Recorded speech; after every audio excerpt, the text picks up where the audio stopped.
Good morning and welcome to week 34. So this begins the last 3 weeks of formal learning. We now switch out of the macroeconomics and we now go to the most important of the microeconomics, personal finance. So for this particular week, we are going to do housing, transportation, and the related insurance. So we have, as you guys can see here, a relatively small amount of handouts, but we have a pretty large note. The reason for that is Santa Ana Unified has had requested the high schools come up with a more, not permanent, but organized schedule. So Santa Ana High School has come up with a schedule that they're going to institute starting actually yesterday. To try and basically kind of practice and test out. And this is partly to give a better sense of organization for this last month of school, but also really it's for even more so next year, because there is a very good chance, guys, that if there's a flare-up of pandemic, that we might have to close the school for a week or two or a month or two even. So this is kind of them doing basically a beta test. So we've got a couple hours. Now for you guys, the most important one is Monday from 10 to 10:30. I will have a half-hour office window open, and this is where I'm live on Google Meet / Hangout.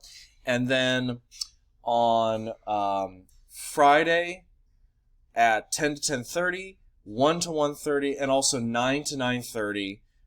Sorry, just I have this one last. All three of those half-hour periods will be open office hours, so if you want to get a hold of me, ask me questions, that's 3 30-minute options for you to get a hold of me. So I'm online, guys, for 4 hours a week now, and these are basically just open office hours. If you really can't make those, you need to come in on another one, feel free. But those are the times, that have been blocked ahead specifically for you guys.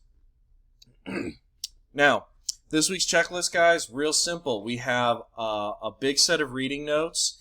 Now, it is a pretty big PDF here, guys.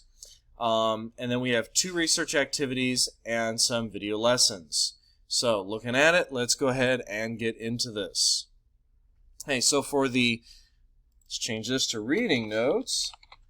For the reading notes, we're looking at managing risk in personal finance. You're going to read the PDF labeled reading risk, blah, blah, blah, over the course of the week. I don't suggest doing this in one sitting. This should probably be 2 to 3 or even 4 sittings. Up to you how much you want to break it up. But it is quite a bit of reading, okay?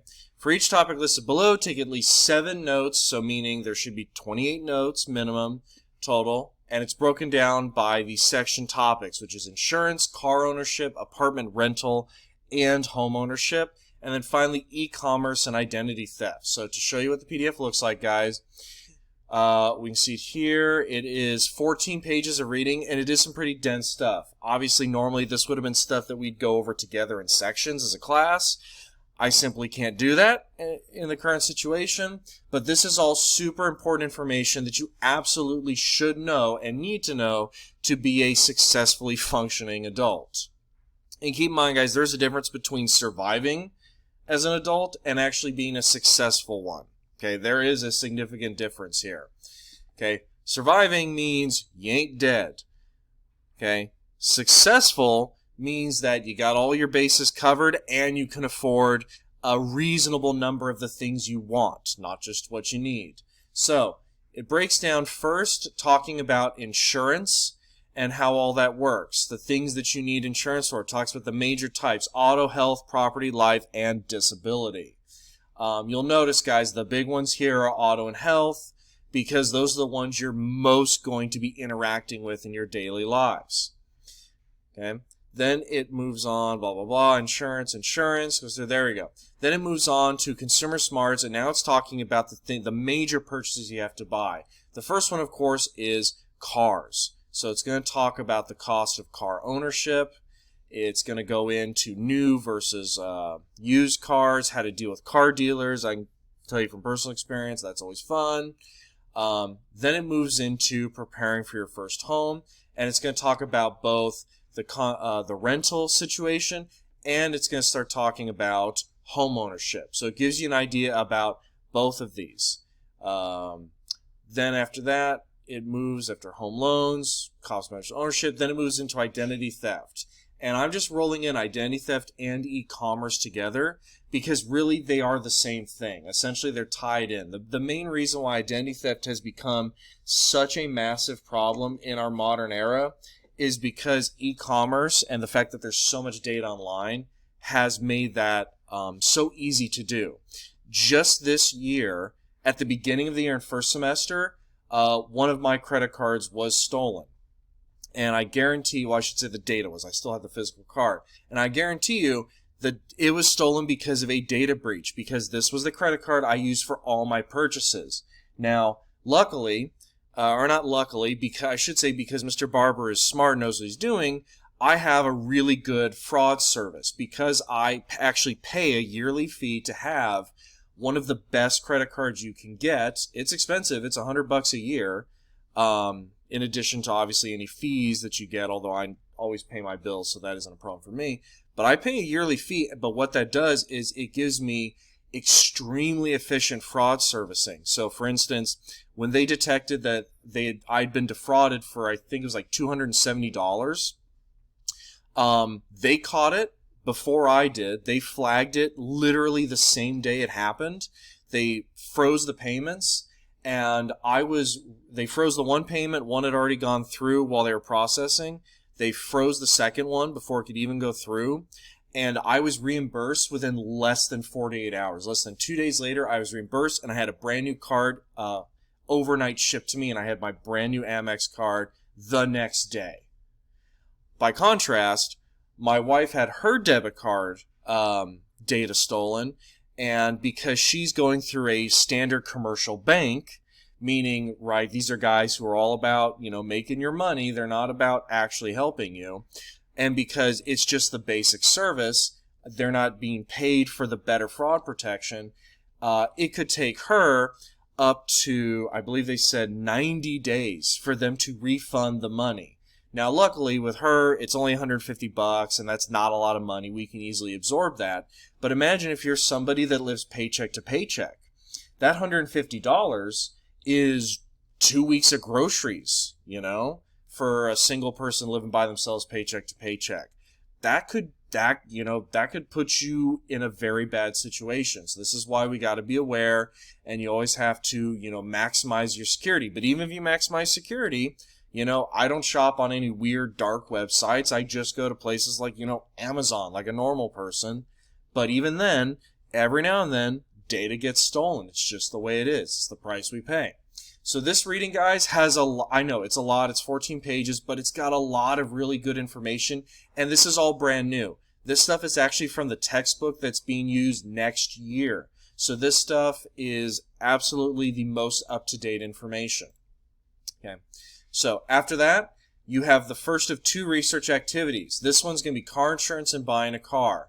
So again, this is the stuff from next year's textbook. So this is the preview information.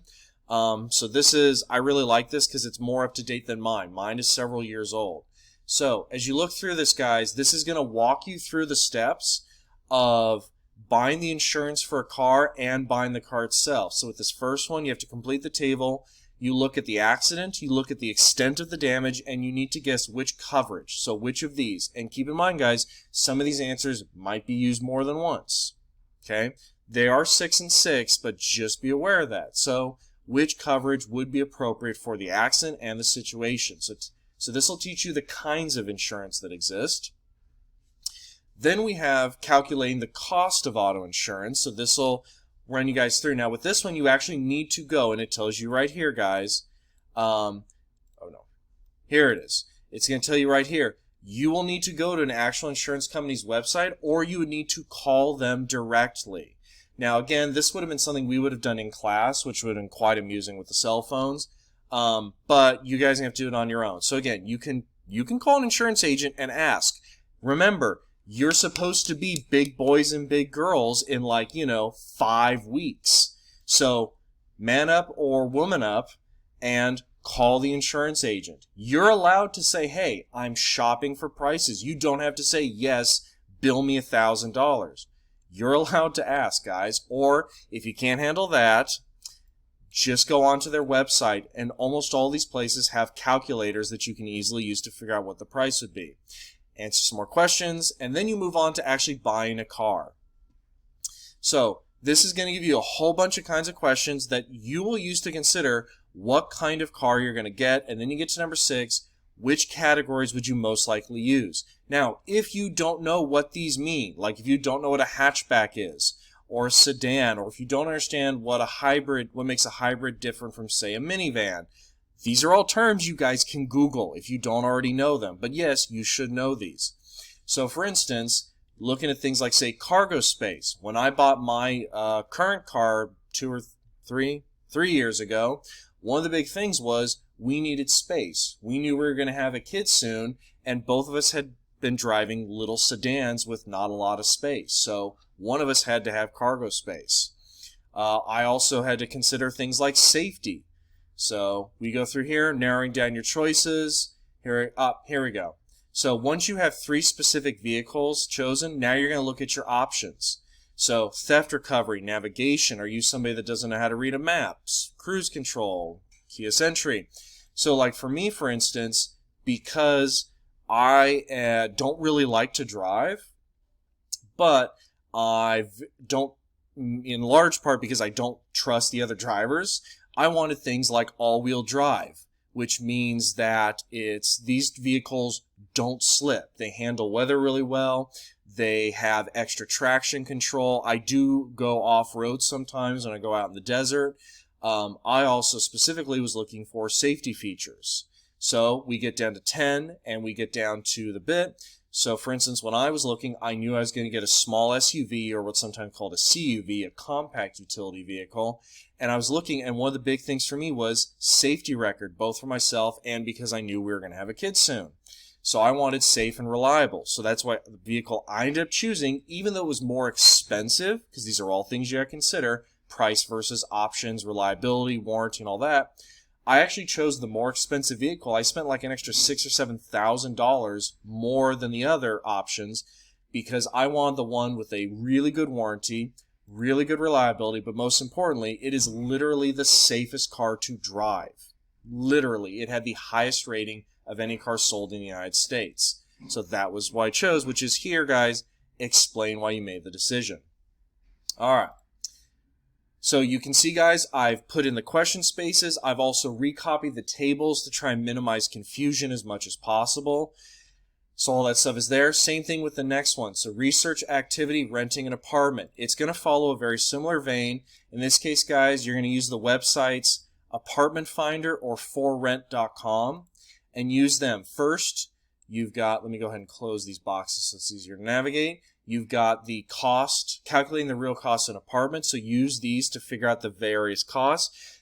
You can also call utility, or you can just Google. Like seriously, for like gas and electricity, just Google average gas bill and then put Santa Ana's zip code. I don't know what it is off the top of my head because I don't live there, but just do something like that. So for me, I would use like 92688 because that's one of the local zip codes down here. No, that's not my actual zip code. I'm not telling you that. Then you need to do a calculation to find how much money you'd have to make to afford this without suffering financial hardship, which is a basic question. What was your total expense you came up with? Times it by 4. That's how much you got to make. It is recommended that when you rent, you only rent 1/4 of your household income. So you got to find out how much money you're going to make. Then reading and understanding a lease, it's going to actually give you guys, this is legitimate stuff you have to read. Okay, this is the kind of thing you'd have to read in the lease agreement, which is a legally binding contract. So you got to read through that, and it's going to ask you a couple questions about what this says. So if you're thinking to yourself, oh God, this looks awful, just remember when you have to get a real apartment, it's going to be even longer. It's going to be pages of this. Okay, real fast because I'm running out of time here, guys. Your final assignment is you have a video lesson, and it is going to be on income and wealth inequality because you're going to be looking at this stuff and you're going to find real fast that the income inequality and the wealth inequality in America is a major factor in what you can afford when it comes to insurance, when it comes to apartments, when it comes to vehicles. all this stuff is affected by that. All right, guys, I'm out of time. Remember to check office hours if you have a question, and you have a nice day. I'll see you next week.